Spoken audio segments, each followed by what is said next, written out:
Welcome back to the Agent Stories podcast. My name is Stefan Van Flaziker, and today I'm joined with a special guest, Sheldon, who is down from the Dallas-Fort Worth area. Sheldon, I'm super excited to chat with you and have you share a bit of insight because you clearly have a lot more than just real estate under your belt. I see that you have opened up multiple restaurants inside of the Dallas-Fort Worth airport. So, what kind of? I think we're frozen. I think we're frozen. Nope, Oh, we're good. We're good. we're back. Okay, we're back. Okay, Yep. sweet. So I guess what got you into real estate? Um, really, so being in restaurants, I've been in restaurants since I was 16 years old. So I Okay. started as a busboy back in Chili's back in the day, and when I graduated college in 2010, the world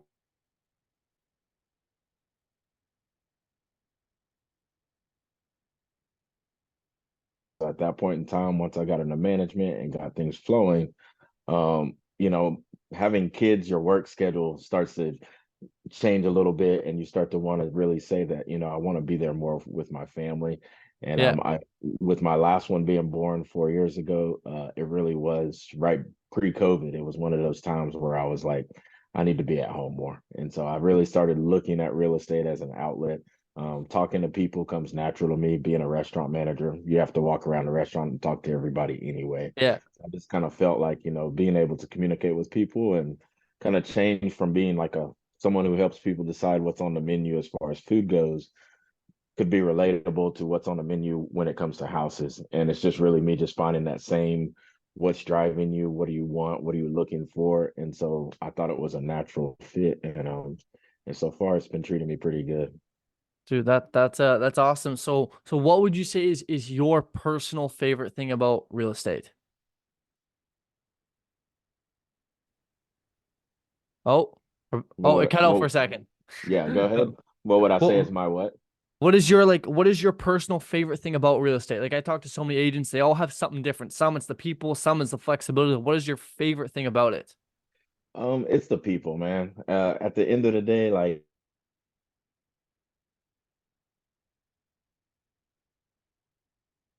I know the feeling that I had when we bought ours. It was just kind of one of Oh, those you're not renting anymore. I know my for her name's on the deed for days after we bought the house just to see our name there it is. for a while, and they want to buy. This is one of those. Oh, I hand them keys. The kids, we've already met, but I've seen them been running around the house. But that's that feeling that is good for you, is that they actually have a place of their own. The kids can play in the backyard. Like, the people, you start to see them over time on social media making that house their own. And so for me, it's probably the best part about this. okay. It cut out here and there, so I missed little bits and pieces. But what I took from that is like your favorite part is helping somebody, with the biggest maybe financial investment that they make in their entire life, and not just buying a house, but buying a home and finding somewhere where they can, raise their family to be like this is home.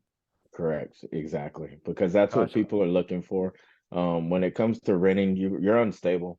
And it's not a knock. I did it for years, but we moved around quite a bit too because rent would go up one place quite a bit and you're like, so we Yeah. slide over here, and just I know to have that stability and be in one spot and just kind of be like, okay, this is our home, and okay, we know what the bills are, we know what we're gonna be paying, but at the end of the day, the sacrifice is worth it because my kids get to run in the backyard. The dogs, I don't have to walk them as much as I used to living in an apartment. So that's Yeah. the benefit too, is I can let them out in the backyard, but they got a place of their own to go play. So that's definitely the plus side of it.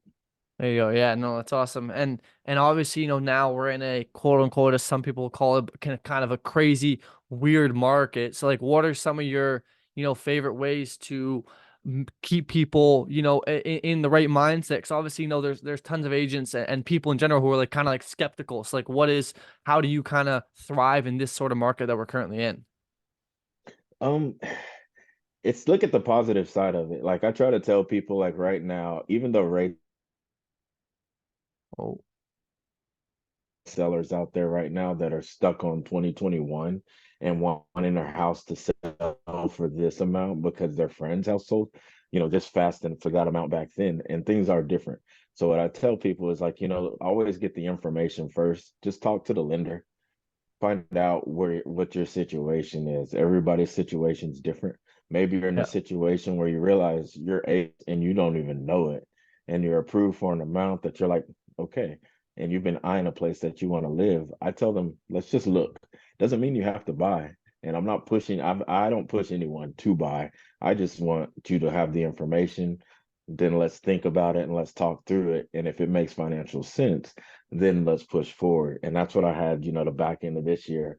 I had one of my former servers, stayed on her, asked her about questions, and she was like, man, I appreciate you pushing me because she goes, she just bought her house, 6 weeks ago.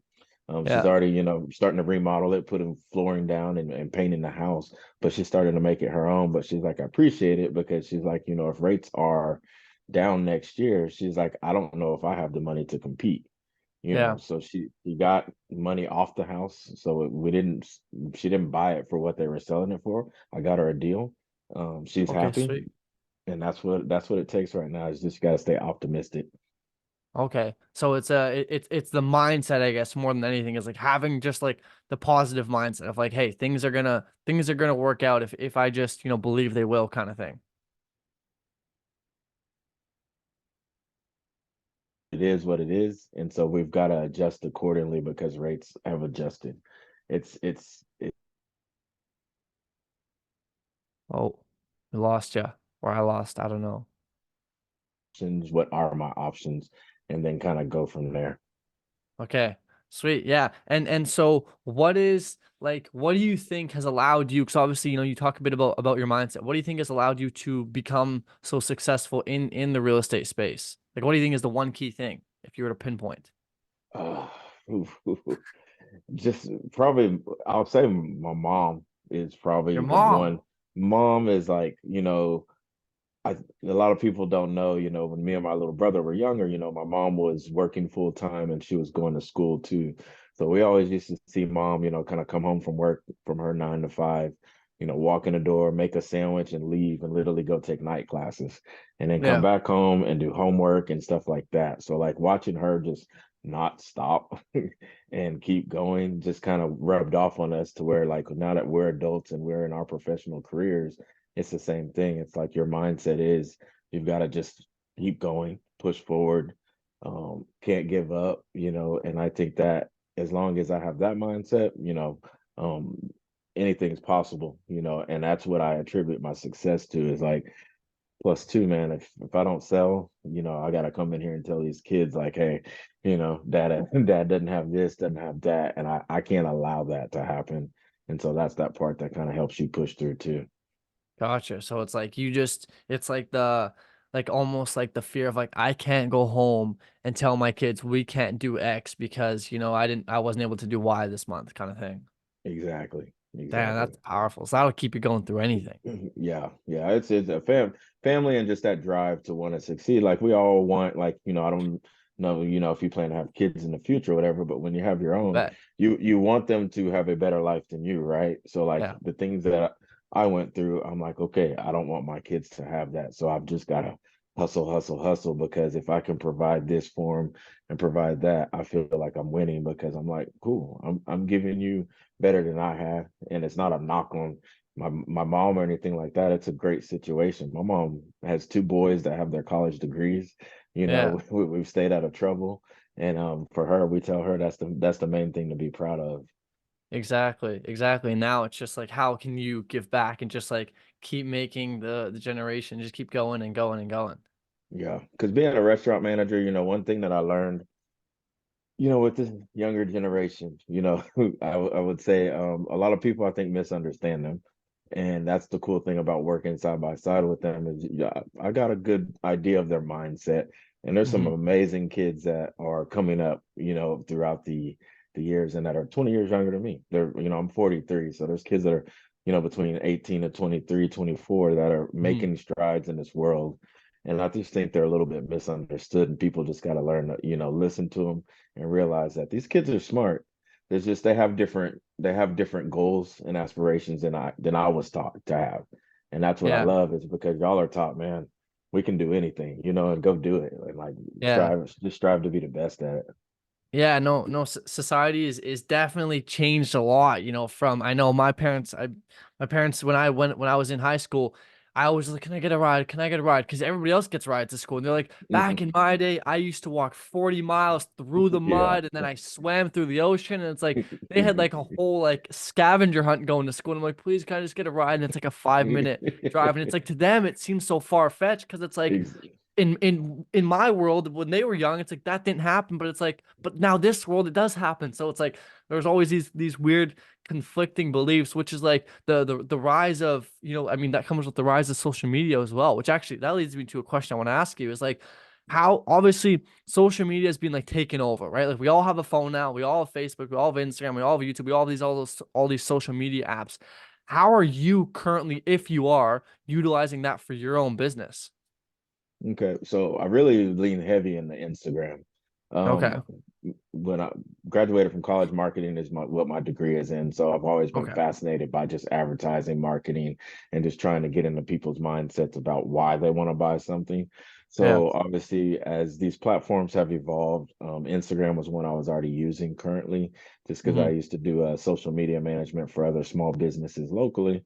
So I had Okay. a good grasp on it. So once got into real estate, it took me a minute to figure out my lane per se with social media and Yeah. real estate because I'm like, okay, well, all the agents are showing houses, so let's do this or let's do that. And you don't want to fall into a trap of trying to do everything. So I Yeah. really said, okay, what am I doing well and what are people responding to? And obviously people like information about Dallas Fort Worth because they're moving here. So I really Hmm. try to lean in into Instagram.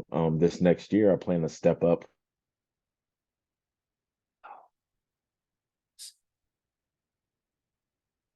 or information about things about Dallas Fort Worth, whether it's food, fun, retail, entertainment, whatever it may be. I really want to start to showcase a little bit more of that and step into YouTube a lot more this year. Sweet. So do you have like a content strategy plan for what you're gonna do in 2024 then? Yeah, I do. So it is definitely about, like I said, just opening up with restaurants as a background, Hmm. opening up to be able to focus on more restaurants in Dallas Fort Worth. A lot of people don't know DFW is the most restaurants per capita in the United States are in Dallas Fort Yeah. Worth. So we have Wow. a lot of different people that come here to open up businesses that want to try something as a one-off and not necessarily a chain.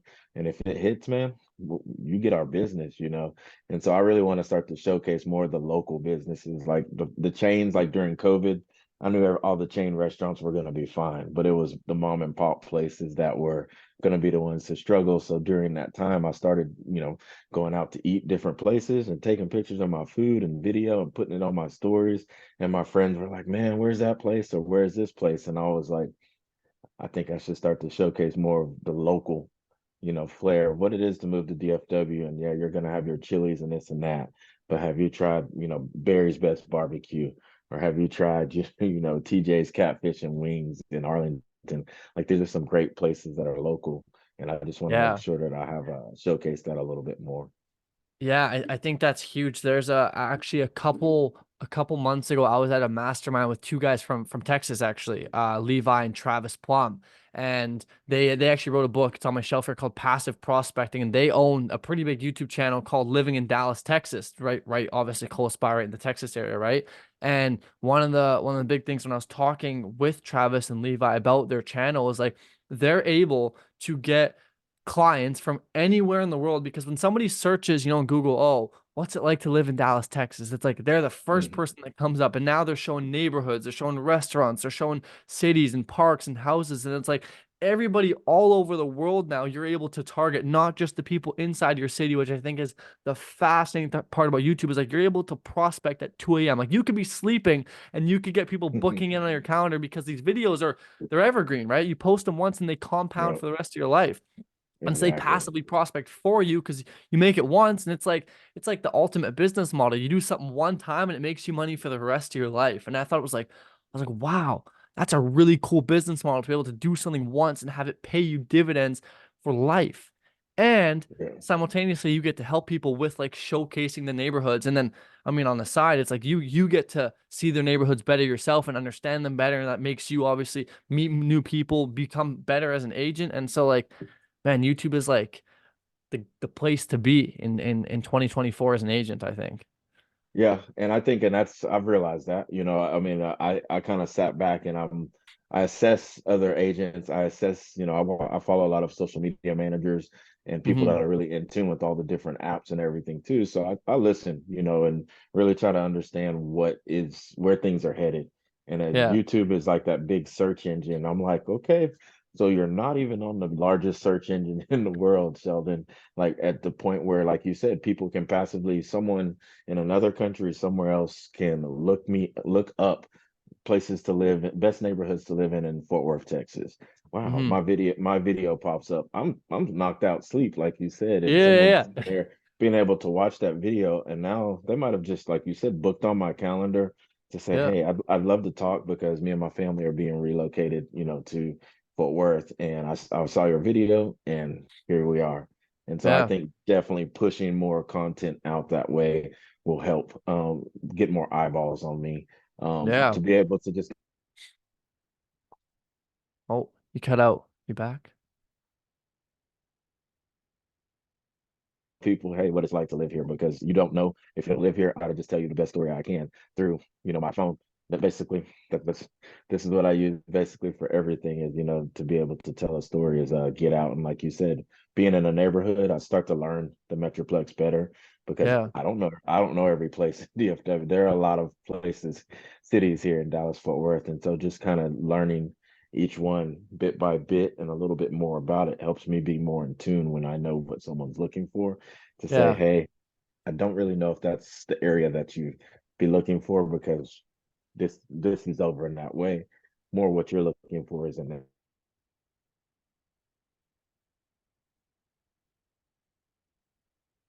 this area, and start to expand my reach a little bit. yeah. No, it was just catching up there. And I think one of the biggest things with YouTube is not only do people want to see it, right? Like you can read about what's it like to live in DFW all you want, but like people want to see it. On the flip side of that, if somebody searches, like, I mean, Google owns YouTube, right? So somebody searches on Google, hey, what's it like to live in so and so, or what does it look like? It's like so a lot of people don't know that YouTube videos will be one of the first things to pop up. And so you could be like on the front page of Google for your whole area by just posting YouTube videos, which is like crazy marketing strategy, right? Especially for Hmm. 2024. And so yeah, Sheldon, I got one more question for you. If Okay. you had to restart your entire business today, you had to become a new realtor, what would you do? What would you do differently? What would be your approach to kick it off and hit the ground running? Okay. So I would say definitely turning back onto my phone. I think I was very timid at first to want to tell people I was an agent, because I was jumping into the business where I already, I have a lot of Facebook friends and I see what they do. So I have a lot of friends that are already agents already. So I Hmm. think we have a lot of friends in common. So when I went to send that message out, it's like, hey, I know such and such is probably your agent. I just wanted to let you know I'm doing it. And I think one is just having the confidence to send that message out and tell people, look, I'm not asking you to buy with me. I just want you to think about me anytime you hear someone saying real estate. Tell a friend, pass my number out, whatever it may be. So that's like Yeah. one, it's just being direct with my spear. Two Okay. is just making sure you have your system set up. If you don't have your system set up when you're a new agent, like you're gonna feel so lost if you don't. What do you do when you get a lead? What's the next step? What do you do when once you have their pre-approved letter. So it's like figuring things out. I was associated in real estate and then decided to join a team. Is still on a team now, and I think being able to collaborate with other agents, have those conversations about, hey, what would you do in this situation? Helps in a team environment. One day I hope to lead my own team under Sweet. our group, and that's the plan. Is like I say, I'm in the full Worth side. So it's to grow that side of the business. But I would definitely say turning into your silly. I tell people that ask me, you have to be mentally tough. Like you're gonna have a lot of days where things aren't gonna go well.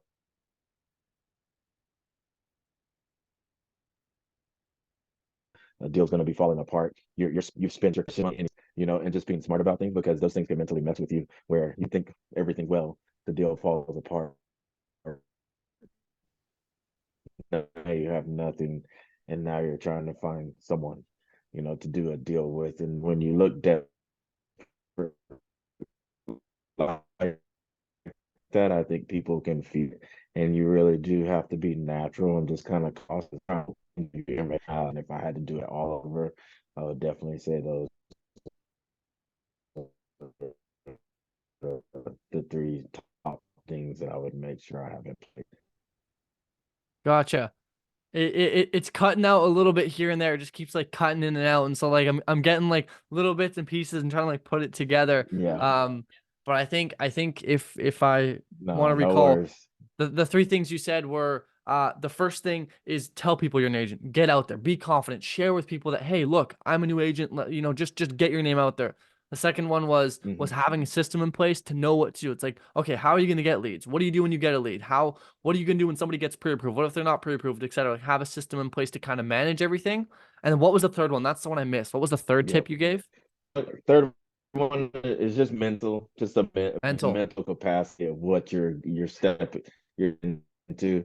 Everyone watches TV, and I've never watched an episode of Selling Sunset in my life, but I watch millions of explanation of what they do on a basis.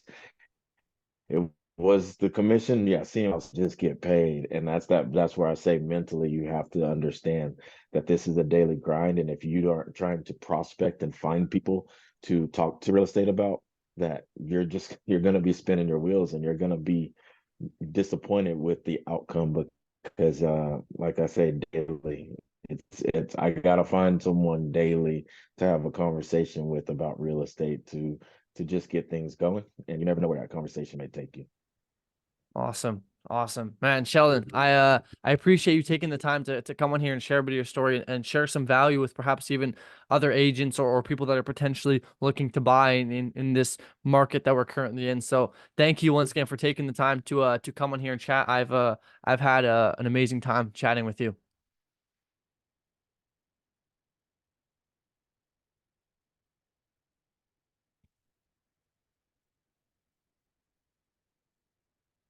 FYI, I can't hear you.